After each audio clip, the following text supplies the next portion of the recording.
mimicked her accent with theatrical exaggeration. They ridiculed her foreign manners, turning every harmless difference into proof of her supposed unfitness as queen.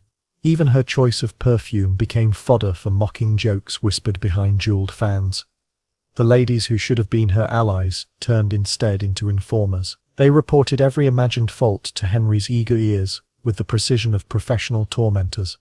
Anne found herself isolated within a nest of serpents, where survival demanded silent endurance as every gesture, every glance was interpreted as evidence of foreign corruption. Henry's courtiers understood their role in this elaborate pantomime of royal discontent. To win favor from their increasingly unstable monarch, they competed in cruelty, devising new insults that would justify his rejection of Anne. Her gowns were deemed too foreign, her speech too stiff, her demeanor too continental, her very presence an affront to English taste. The transformation from queen to scapegoat was swift and merciless.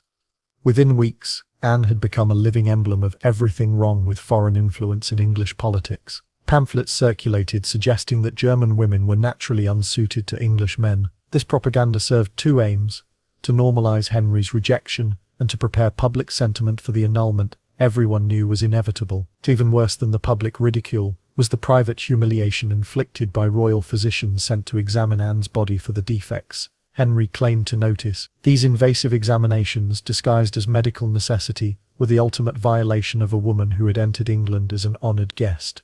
Reports of these procedures were carefully drafted to support Henry's narrative and preserved as official evidence of her supposed unfitness. Henry's doctors, terrified of contradicting royal ego, joined in blaming external factors for their sovereign's obvious decline. They invented ailments, suggesting that German humours or foreign diets had corrupted the king's masculine essence. These conclusions revealed how medical science bowed before politics in Tudor England. Meanwhile, foreign envoys chronicled the king's grotesque decay.